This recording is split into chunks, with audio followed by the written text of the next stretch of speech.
안녕하세요. 5분 건강입니다. 오늘 알려드릴 내용은 숙지황이라는 약재에 대해서 이야기해 보려고 합니다. 처음 들어보시는 분들도 많으실 것 같지만 이렇게 말씀드리면 좀 더 친근하게 느끼실 것 같습니다. 숙지황은 쌍화차나 쌍화탕의 주원료로 사용이 되는 약재입니다. 우리가 흔히 약국에서 먹게 되는 쌍화탕에도 숙지황이 함유되어 있습니다. 어떠한 효능들이 있을지 감이 오시나요? 하지만 섭취를 주의하셔야 하실 분들도 있으시니 쌍화탕이나 쌍화차 즐겨 드시던 분들은 숙지황에 대해서도 알아보시면 좋으실 것 같습니다. 날씨가 추워지며 몸의 체온 변화가 심해지게 되면 우리 몸은 면역력이 떨어지게 됩니다. 그래서 환절기 시기에는 특히 감기에 많이 걸리시게 되는데요. 우선적으로 건강을 위해서는 우리 몸의 체온을 일정하게 유지시켜주는 게 중요합니다. 하지만 추운 겨울날 혹은 에어컨이 강하게 틀어져 있는 무더운 여름날의 실내에서는 우리 몸은 큰 온도차를 느낄 수밖에 없습니다. 떨어진 면역력 사이로는 감기가 아주 쉽게 침투하여 우리를 괴롭히기도 합니다. 이번 겨울에 독감은 특히나 심했다고 해요. 감기 기운이 다 사라지고 나서도 기침과 후두의 통증, 가래 등은 쉽게 사라지지 않을 만큼 회복이 더디다고 합니다. 이럴 때 자주 드시는 것이 바로 쌍화탕입니다.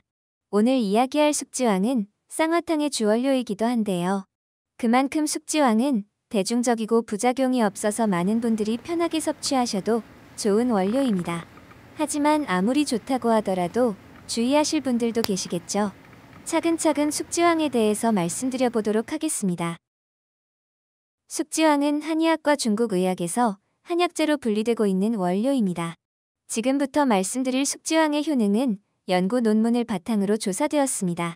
모든 분들에게 해당 효능들이 적용되는 것은 아니며 개인의 건강 상태나 체질 등 다양한 신체 환경에 따라 다를 수 있다는 점 참고하시고 영상 시청해주세요. 숙지황은 날것의 생지황과 말린 건지황이 있습니다. 그리고 술에 담갔다가 쪄서 말리기를 9번 되풀이하여 만든 것을 구지황이라고 합니다. 우리가 흔히 볼 수 있는 숙지황은 술에 담그지는 않으며 9번 쪘다가 말린 작업을 한 구증구포 숙지황의 품질을 A급으로 보고 있습니다. 숙지황은 단맛과 쓴맛이 섞여 있습니다. 따뜻한 성질로 우리 몸의 혈을 보하고 정을 보충하여 허리와 무릎이 아픈 증상에 사용하기도 합니다. 또한 월경 증상, 어지러움증이 심할 때나 몸이 허약하여 나타나는 뇌열, 인후건조, 갈증 등에도 쓰입니다.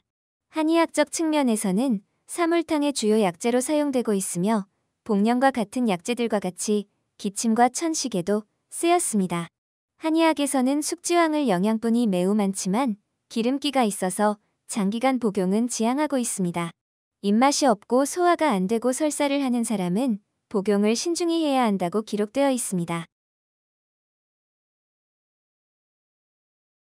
숙지황이 가진 효능으로 알려져 있는 내용들을 간단하게 정리해 보도록 하겠습니다. 첫 번째, 숙지황은 강력한 항산화적 효능이 있다고 알려져 있습니다. 항산화 물질들은 우리 몸의 세포 노화와 손상을 막아줍니다. 숙지황에 포함된 항산화 물질로는 카로틴이란 성분이 있습니다. 두 번째, 숙지황은 설사를 하시는 분들은 먹으면 좋지 않지만 변비가 심하신 분들께서는 도움을 받으실 수도 있겠습니다. 숙지황에 함유된 스타키오즈라는 성분은 장 운동을 활발하게 도와주어 숙변 배출에 도움을 줄 수 있습니다. 세 번째, 숙지황에는 카탄풀이란 성분이 함유되어 있습니다. 카탄풀이란 성분은 우리 몸의 체내 혈당 수치를 완화하는 데 도움을 주는 성분입니다. 숙지황을 적절히 섭취하면 당뇨 환자들의 혈당 개선에도 도움을 줄 수 있습니다. 하지만 그렇다고 숙지황으로 당뇨 관리를 하는 것은 옳지 못합니다. 숙지황에는 당 성분도 포함이 되어 있으니 적당량 섭취하는 것이 중요합니다. 네 번째, 숙지황은 혈과 기를 보하여 면역력이 떨어졌을 때나 기력이 떨어졌을 때 섭취하면 원기 회복에 도움을 줍니다. 이것이 숙지황이 쌍화탕 원료로 사용되는 이유일 것입니다. 정리해보면 숙지황은 강력한 항산화 작용, 혈과 기를 보호해주는 역할을 합니다. 세포의 손상을 막는 것이 숙지황의 역할이며 이로 인해 우리 몸의 에너지를 회복시키는 것을 기대할 수 있습니다. 이렇게 좋은 숙지황은 말씀드렸듯이 구중구포의 숙지황을 고품질로 사용하며 약용으로 사용합니다. 중국이 원산지이지만 현재 국내산에서도 숙지황이 생산되고 있습니다. 중국산이 나쁘다고 말씀드릴 수는 없습니다. 보관이 잘 되었다면 각 나라별로 기후 조건에 따라 성장성이 다르기 때문에 영양 함량의 차이가 날 수는 있습니다. 이렇게 좋은 숙지황은 대부분 누구나 섭취하셔도 좋다고 합니다. 하지만 몇몇 분들께서는 섭취에 조심해야 할 수 있는데요. 해당 내용들을 말씀드려 보겠습니다. 첫째, 임산부 분들과 수유 중인 여성분들께서는 숙지황 섭취 전 반드시 의사와 상담하셔야 합니다. 이것은 감기에 걸리신 후 빠르게 회복하기 위해 쌍화탕을 섭취하시는 것에도 신중하셔야 하는 것을 의미합니다. 숙지황이 아니더라도 임신 중, 수유 중에는 한약재 섭취를 신중히 해야 합니다. 두 번째, 당뇨병 환자입니다. 혈당 수치가 높은 경우도 있지만 낮은 저혈당의 경우도 있습니다. 숙지황은 당 수치의 조절 역할을 하기 때문에 당뇨에 도움을 줄 수도 있지만 오히려 당뇨 환자들의 당 수치 변화가 심하게 만들 수 있습니다. 당뇨를 앓고 계신 분들이라면 현재 나의 상태가 숙지황의 도움을 받을 수 있을지 전문의와 자세한 상담과 진찰을 받아보시기 바랍니다. 세 번째, 고혈압 환자분들입니다. 혈압 조절을 위한 고혈압 약을 섭취하시는 분들께서는 숙지황으로 인하여 혈압 변동이 생길 수 있습니다. 매우 심한 고혈압 환자분들께서는 특히나 주의하시는 것이 좋으시며 섭취 전 신중하셔야 합니다. 심한 당뇨, 심한 고혈압 등 고질적 성인병을 가지고 있어서 이로 인해 매일매일 약을 섭취하시는 분들께서는 숙지황뿐 아니라 어떠한 약용식품이나 약을 섭취하실 때도 반드시 신중하게 고민하시고 전문의와 상담하신 후 천천히 복용 및 섭취하시는 게 현명하실 것입니다. 숙지황 효능에 대해 알아보시니 어떠신가요?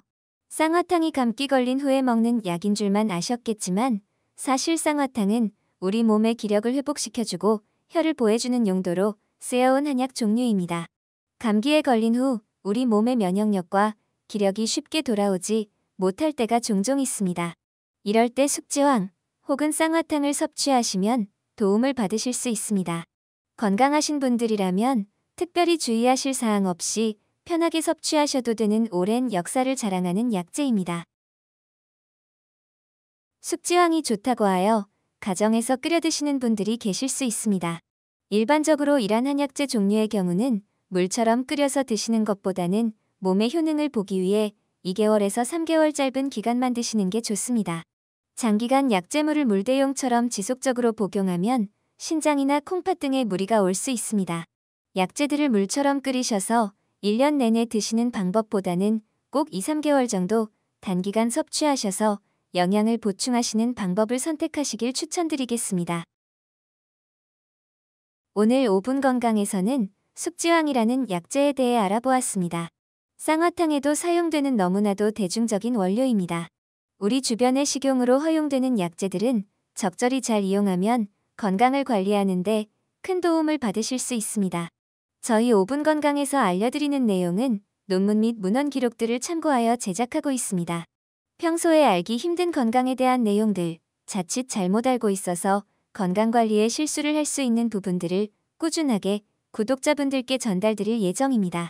편하게 건강정보 받아보실 수 있도록 좋아요와 구독 눌러주시면 더욱 최선을 다해 영상 업로드하도록 하겠습니다.